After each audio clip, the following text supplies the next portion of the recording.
All right, let's get right into it. We're talking about building a home studio. But, not the kind you see all over social media with glowing lights and perfect cables. We're talking about a studio that actually works, one that gets out of your way and just lets you make music. This whole explainer is about digging into the fundamentals that really, truly matter, the stuff that makes a studio built to record. Now, that's a pretty heavy statement, right? But it's so true. And here's the thing. That failure usually has nothing to do with your talent or not having the most expensive gear. It happens because the whole foundation is just wrong. It's built on a pile of shopping lists and shiny new toys instead of making smart, clear decisions about what you actually need to do. And this really gets to the heart of the problem. You've got the myth on one side, this idea that if you just buy the right stuff and make your room look slick, you'll magically get pro sound. But the reality? A studio that works is a system. It's a tool designed for one single purpose, to get your ideas out of your head and into the world with as little friction as possible. So this is the big mindset shift we've got to make. It's about moving from being a consumer who just shops for gear to being a creator who makes decisions. Your studio isn't supposed to be a photo opportunity. It's a workspace designed to make creation feel effortless.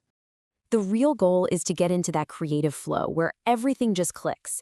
And to get there, you have to ask yourself some serious questions. Can I actually capture an idea the second it hits me? Can I trust what I'm hearing? And maybe most importantly, do I even like being in this space? The moment you stop thinking about your equipment and start thinking only about the music, that's when you know you've got it right. Okay, let's talk about the one thing most people try to skip over, the room. The actual physical space you're in has the single biggest impact on your sound, period. Everything else, your mics, your interface, all of it comes second. And I really want you to let that sink in. You can't just throw money at this problem.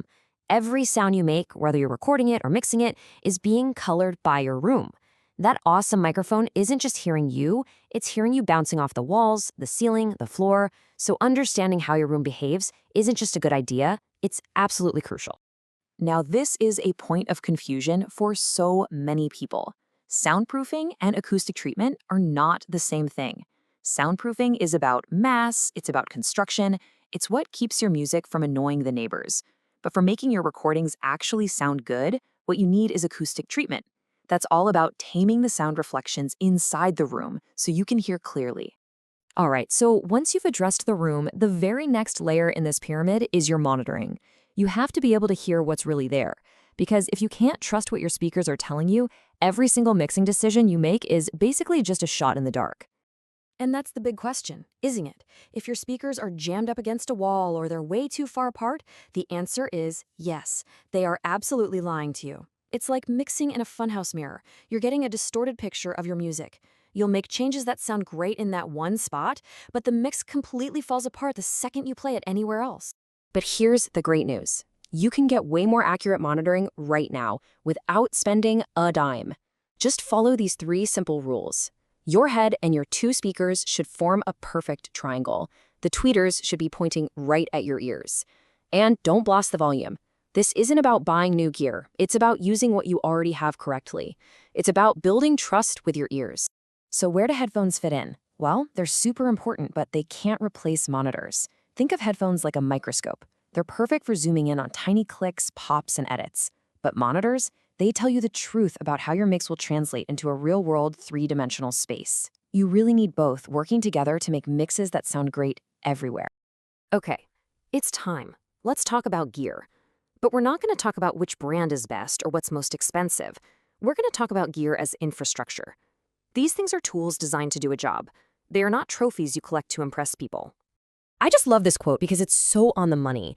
The decision of where you place a microphone has a way bigger impact on the sound than the logo on the front of it. Seriously, moving a mic just an inch or two can totally transform the tone. That skill, that knowledge, that's infinitely more valuable than owning some fancy mic you don't really know how to use. Let's make this real for a second. Let's say you dream of recording a full live band. I'm talking real drums, bass, guitars, the whole shebang. That little 2-channel interface you have, it's just not going to cut it. You're going to need something with capacity, probably at least 16 inputs. Thinking about this stuff now forces you to buy a system that can grow with you, instead of one that holds you back. All right, gain staging. I know, it sounds kind of technical, maybe a little boring, but trust me, this is a secret weapon. In the old days of tape, you had to record loud. But with modern 24-bit digital recording, the game has changed. The system rewards clean signals, not loud ones. Leaving all that empty space at the top of your meters isn't a mistake, it's headroom. And headroom is freedom. It lets your mix breathe. And that brings us to the final piece of the puzzle. This is the thing that connects the room, the monitoring, and all the gear together. It's the nervous system of your studio. This is where studios are truly won or lost, your workflow. You know, all this stuff, making templates, labeling your tracks, having a system, it might seem like boring admin work, but what it really does is free up your brain to be creative. When you have an organized system where you know where everything is, you can capture an idea in 5 seconds instead of 5 minutes. That's how you keep your creative momentum going. And that is the ultimate test, isn't it? The best workflow, the best technology, the best studio setup. It's the one that just disappears. It gets out of your way so completely that you don't even notice it's there. You end up focusing 100% on the music, not on fighting with menus or trying to figure out why something isn't working. So, if you take away just one thing from all this, let it be this right here. A great studio isn't built on wanting more gear. It's built on clarity. Clarity about what your room is doing to your sound. Clarity about what you're actually hearing from your speakers. And clarity of purpose in how you work. When you build on that foundation, your studio stops being just a collection of stuff and starts being a true partner in your creativity. And that's the question I want to leave you with. Seriously, take a good, hard look at your space and your process. Is it helping you? Is it getting out of your way and making things easier? Or do you feel like you're constantly fighting it? Because a studio built on these principles won't just look good. It will feel good, and it will help you make the best music you've ever made.